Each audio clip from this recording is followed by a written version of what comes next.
আসসালামু আলাইকুম রহমতুল্লাহ। পৃথিবীটা এত সুন্দর, যদি ভ্রমণ না করেন তাহলে কখনো বুঝতে পারবেন না। আল্লাহু আকবার, আল্লাহু আকবার।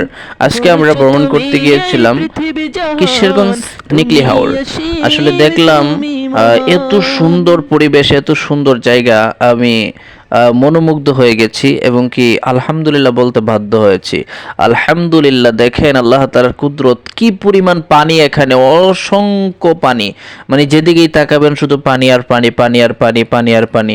তো এই পানির উপর দিয়ে আমাদের লঞ্চটা ভাসমান ছিল, তাই অনেকটা সুন্দর লাগতেছিল। মনটা একদম ফ্রেশ হয়ে যাচ্ছিল। কি আনন্দ, কি অনুভূতি!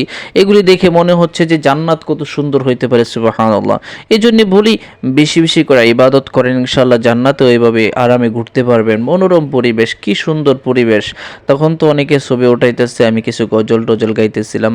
তো ইনশাআল্লাহ তারপরে দেখেন কি পরিমাণ পানি, এত বড় বড় ঢেউ আসতেছে, যেদিকেই তাকাবেন পানি। এই যে আমার বন্ধু ফরিদুল ইসলাম কাঠুরি, উনি অত্যন্ত একজন ভালো মানুষ, আমার প্রাণপ্রিয় বন্ধু, খুবই কলিজার টুকরার বন্ধু। ওনার জন্য সবাই দোয়া করবেন। ওনার একটা ব্যবসা প্রতিষ্ঠান রয়েছে, আল্লাহ তাআলা যেন ব্যবসা প্রতিষ্ঠানটাকে বড় করেন।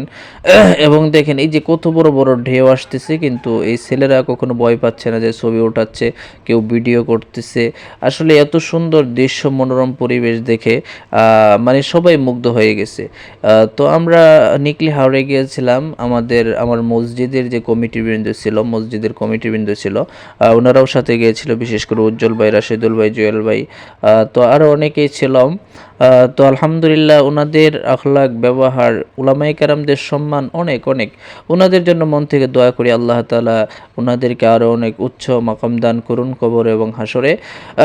তো ইনশাআল্লাহ দেখতেই পাচ্ছেন যে পানির কি পরিমাণ ঢেউ, কি পরিমাণ ঢেউ। আমরা এখন চলে এসেছি, এই যে দেখেন রাষ্ট্রপতি আব্দুল হামিদ সাহেবের বাড়ির কাছে এই ভিডিওটা করা হয়েছে। এবং এই গোবরগুলি কি, এই গোবর দিয়ে এত বড় বড় থালা কেন বানানো হয় সেটা এখনো বুঝতে পারছি না।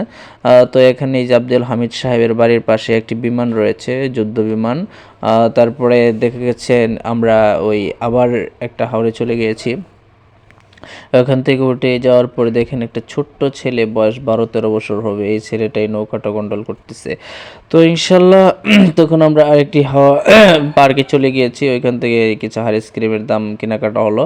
তারপরে যে ঘোড়ায় ওঠার জন্য আমার বন্ধু ওই লোকের সাথে তর্ক বিতর্ক করছে। আর এই রাস্তাটা তো অবশ্যই চিনেন আপনারা, ভাইরাল রাস্তা। তারপরে দেখেন হাওরের কি অবস্থা, চতুর্দিকে পানি। আমরা কিন্তু অন্য আরেকটা থানায় চলে এসেছি।